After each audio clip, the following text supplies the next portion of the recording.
$53 billion mega merger approved. Canada goes full pro-business. Stop everything.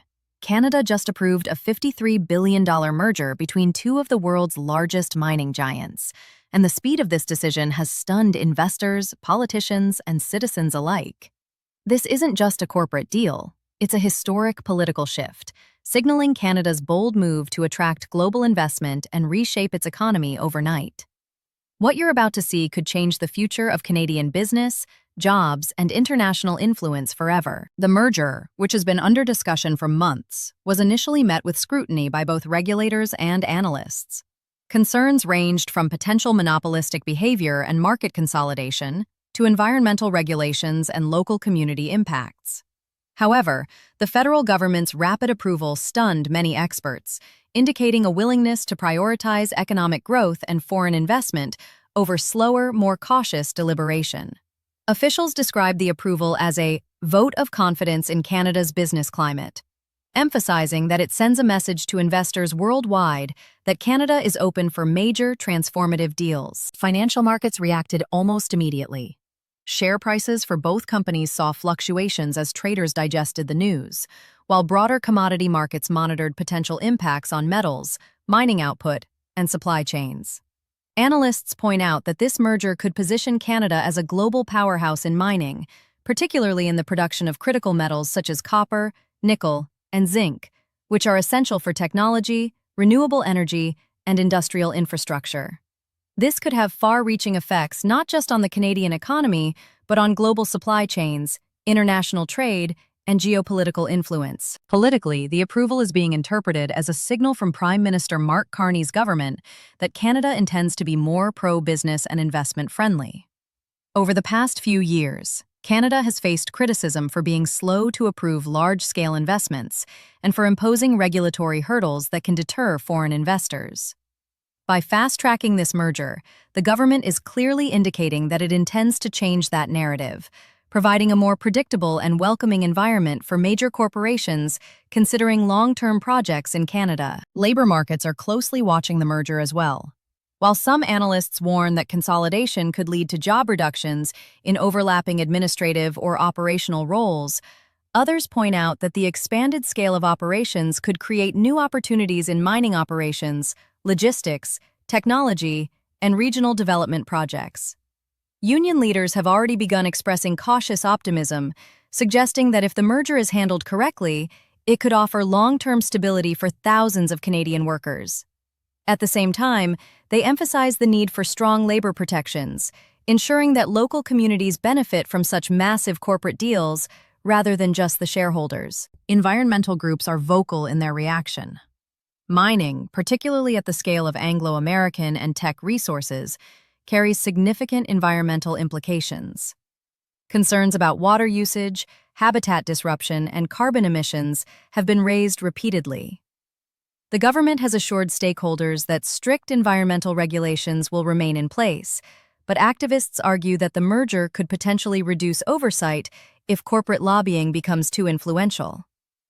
This tension between economic growth and environmental stewardship is central to the debate surrounding the deal and reflects broader political discussions about Canada's balance between resource development and sustainability. The fast approval has also triggered debates in Parliament. Opposition parties have questioned the speed at which the merger was cleared, suggesting that proper scrutiny may have been compromised. Critics argue that such enormous deals should be examined thoroughly for anti-competitive behavior, regional economic impacts, and long-term social consequences. Proponents counter that Canada risks losing out to other countries that are faster and more flexible in welcoming large investments. This political tug-of-war underscores a larger question. Should Canada prioritize speed and economic growth, or slow, deliberate regulation to ensure public interest and accountability? Geopolitically, this merger positions Canada in a stronger role in global mineral markets. Both Anglo-American and Teck Resources are involved in key commodities that influence international trade, technology manufacturing, and even defense supply chains. By creating a Canadian-based corporate giant capable of competing on the global stage, the government is sending a message that Canada is a serious player in international markets, not just a resource exporter, but a leader in strategic minerals. Analysts suggest this could have implications for Canada's relationships with the US, Europe, and Asia, particularly in the context of global supply chain diversification and reducing reliance on non-allied countries for critical resources. The public response is mixed. Business communities and investors have largely celebrated the decision as a bold and positive move, praising the government for creating a climate where large-scale investments can thrive. On the other hand, citizens concerned about environmental protection, labor rights, and regional impacts have expressed caution, urging that economic benefits must be balanced with social and environmental responsibility. Town hall meetings, social media discussions, and community forums are already buzzing with debates about the long-term consequences of this mega-merger. For investors, the implications are immediate. The merger consolidates resources, technology, and global reach, potentially creating operational efficiencies and economies of scale. Financial analysts have noted that this could lead to higher profitability, increased dividends, and a stronger competitive position for the new combined entity. However, they also warn of integration challenges, regulatory hurdles in other jurisdictions, and the risk that public backlash or environmental litigation could slow operational plans.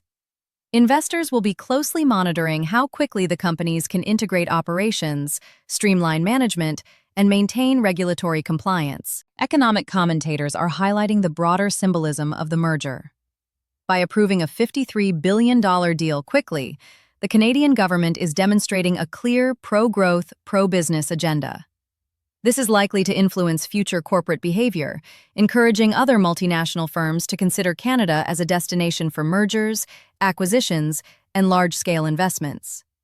Over time, this could reshape the Canadian economy, fostering innovation, job creation, and increased global competitiveness, while also raising debates about economic concentration and the influence of mega-corporations. Social implications are also significant.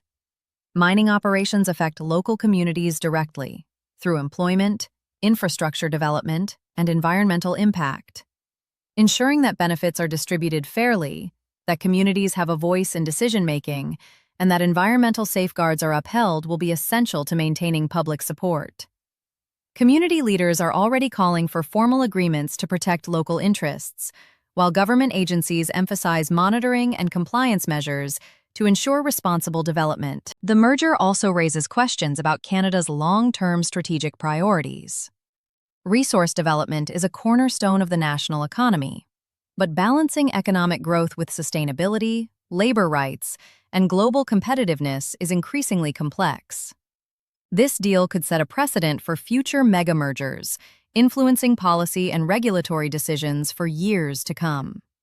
How Canada navigates this balance will define its political and economic identity in the coming decade. Analysts note that the timing of the merger is also politically significant. In a period of economic uncertainty globally, fast approval sends a signal that Canada is willing to take calculated risks to stimulate growth. It reflects confidence in Canada's legal, financial, and political systems, suggesting that the country can handle large, complex corporate transactions efficiently while still maintaining oversight. This message resonates not only with domestic investors, but also with multinational corporations evaluating Canada as a long-term investment destination. Critics, however, caution that rapid approvals can sometimes undermine due diligence. They argue that careful examination of market competition, community impact, and environmental compliance should never be sacrificed for speed. Failure to maintain rigorous oversight could lead to public backlash, legal challenges, or even economic instability if problems emerge post-merger. Therefore, while the approval is celebrated in business circles, it carries inherent risks that policymakers must manage carefully. The approval has also reignited debates about Canada's regulatory framework for mergers and acquisitions. Some argue that the government's flexibility demonstrates efficiency and investor friendliness, while others see it as setting a precedent for bypassing thorough review processes.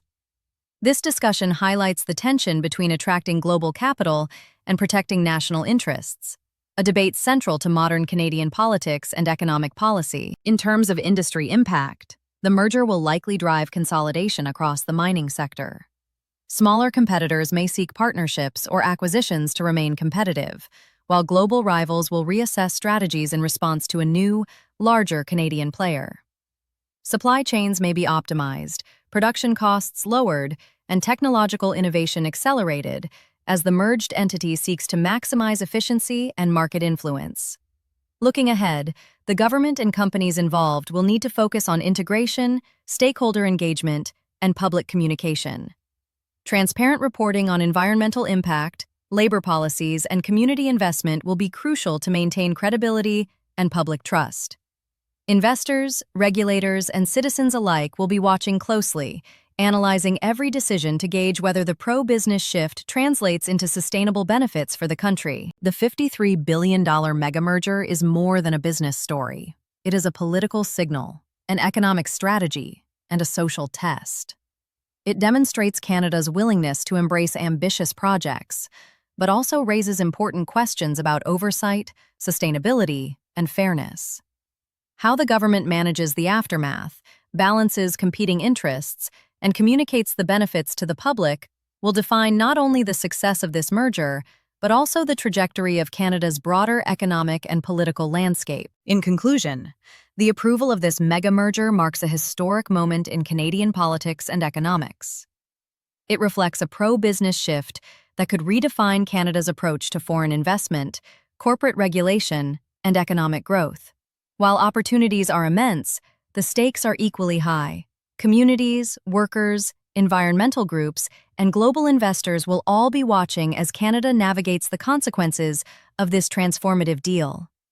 The story is still unfolding, and the impact of this decision will be felt across industries, governments, and households for years to come.